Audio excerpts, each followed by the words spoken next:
हरियाणा के नूंह जिले से मंगलवार रात एक ऐसी खबर सामने आई जिसने पूरे इलाके में सनसनी फैला दी। दिल्ली मुंबई एक्सप्रेसवे पर पुलिस और कथित गो तस्करों के बीच हुई मुठभेड़ ने न सिर्फ कानून व्यवस्था को लेकर सवाल खड़े किए हैं, बल्कि यह भी दिखाया है कि अपराधियों के हौसले किस हद तक बढ़ चुके हैं। बताया जा रहा है कि गोवंश से भरी एक पिकअप को रोकने की कोशिश के दौरान पुलिस पर फायरिंग की गई, जिसके बाद से जवाबी कार्रवाई में एक आरोपी घायल हो गया। उसके दोनों पैरों में गोली लगी और उसे अस्पताल में भर्ती कराया गया है। वहीं उसके अन्य साथी भी अंधेरे और खेतों का फायदा उठाकर मौके से फरार हो गए। तो चलिए जानते हैं इस खबर को विस्तार से। नमस्कार, मैं उरूबी सिंह और आप देख रहे हैं एनके आरजे भारत न्यूज। ये पूरी घटना मंगलवार देर रात की बताई जा रही है। पुलिस को गुप्त सूचना मिली थी कि कुछ लोग गोवंश से भरी एक पिकअप के जरिए अवैध रूप से पशुओं की तस्करी कर रहे हैं और दिल्ली मुंबई एक्सप्रेसवे का इस्तेमाल कर रहे हैं। सूचना मिलते ही नूंह, तावड़ू, सीआईए और फिरोजपुर झिरका थाना पुलिस हरकत में आ गई। अधिकारियों ने तुरंत रणनीति बनाई और एक्सप्रेसवे पर कई जगह नाकाबंदी कर दी। पुलिस टीम पूरी सतर्कता के साथ वाहनों की जांच कर रही थी। देर रात संदिग्ध पिकअप वहां पहुंची। पुलिस को पहले से मिले इनपुट के आधार पर वाहन पर शक हुआ। पुलिस कर्मियों ने ड्राइवर को रुकने का इशारा किया, लेकिन ड्राइवर ने वाहन रोकने के बजाय अचानक गति बढ़ा दी और नाकाबंदी तोड़ते हुए भाग निकला।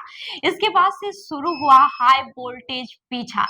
वहीं पुलिस की गाड़ियां लगातार पिकअप के पीछे लगी रही। एक्सप्रेसवे पर तेज रफ्तार में भाग रही पिकअप को रोकने के लिए पुलिस लगातार प्रयास कर रही थी। कुछ किलोमीटर तक ये पीछा चलता रहा। इसी दौरान हालात और ज्यादा गंभीर हो गए।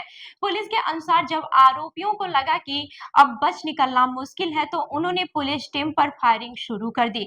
अचानक हुई फायरिंग से स्थिति बेहद संवेदनशील हो गई। हालांकि पुलिस कर्मियों ने संयम बनाए रखने और जवाबी कार्रवाई की। जवाबी फायरिंग में एक आरोपी घायल हो गया। गोली उसके दोनों पैरों में लगी, जिससे वो मौके पर ही गिर पड़ा और भाग नहीं सका। पुलिस ने घायल आरोपी को तुरंत हिरासत में ले लिया है। उसके बाद से उसे इलाज के लिए शहीद हसन खान मेवाती राजकीय मेडिकल कॉलेज नल्हड़ भेजा गया। डॉक्टरों की निगरानी में उसका इलाज जारी है। पुलिस सुरक्षा के बीच अस्पताल में उसका उपचार किया जा रहा है।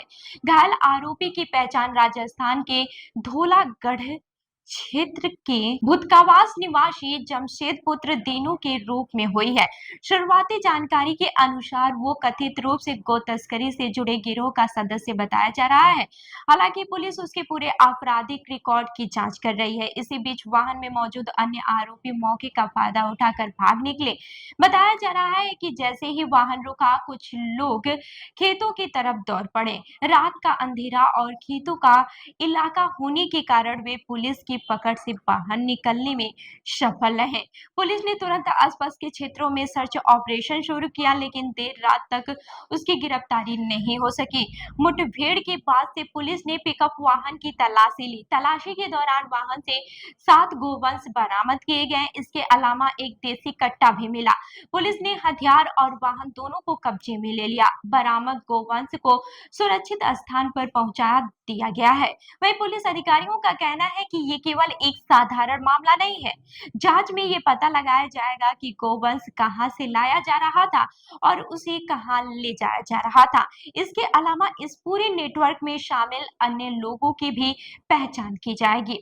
जांच एजेंसियां अब जमशेद से पूछताछ की तैयारी कर रही हैं। माना जा रहा है कि उसके बयान से कई महत्वपूर्ण जानकारियां सामने आ सकती हैं। पुलिस यह भी जानने की कोशिश करेगी कि इस नेटवर्क का संचालन कौन कर रहा है और इसके तार किन किन इलाकों से जुड़े हुए हैं। दिल्ली मुंबई एक्सप्रेसवे देश के सबसे महत्वपूर्ण मार्गों में से एक माना जाता है। ऐसे में इस तरह की घटना सुरक्षा एजेंसियों के लिए भी चिंता का विषय बन गई है। पुलिस का कहना है कि भविष्य में ऐसी घटनाओं को रोकने के लिए निगरानी और अधिक बढ़ाई जाएगी। वहीं इस पूरी घटना के बाद से नूंह और आसपास के क्षेत्रों में पुलिस अलर्ट मोड पर है। कई टीमों का गठन किया गया है जो फरार आरोपियों की तलाश में लगातार छापेमारी कर रही है।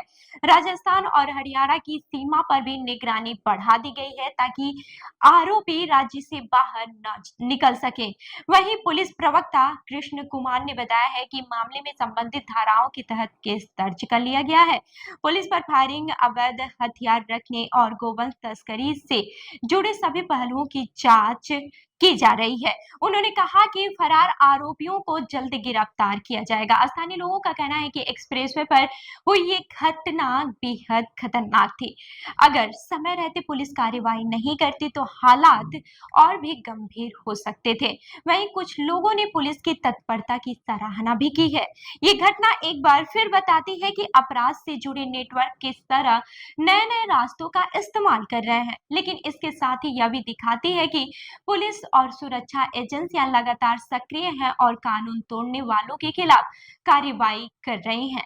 अब सबकी नजर पुलिस की जांच पर है। क्या फरार आरोपी जल्द पकड़े जाएंगे? क्या पूछताछ में किसी बड़े गिरोह का खुलासा होगा? और क्या इस नेटवर्क के पीछे मौजूद अन्य लोगों तक पुलिस पहुंच पाएगी? इन सभी सवालों के जवाब आने वाले दिनों में सामने आएंगे। तो इस खबर पर आपकी क्या राय है, हमें कमेंट करके जरूर बताएं। और ऐसी ही अन्य खबरों के लिए हमारे चैनल को लाइक करें, शेयर करें और सब्सक्राइब करना ना भूलें। मिलते हैं अगली खबर में, तब तक के लिए देखते रहिए इनके आरजे भारत न्यूज। धन्यवाद।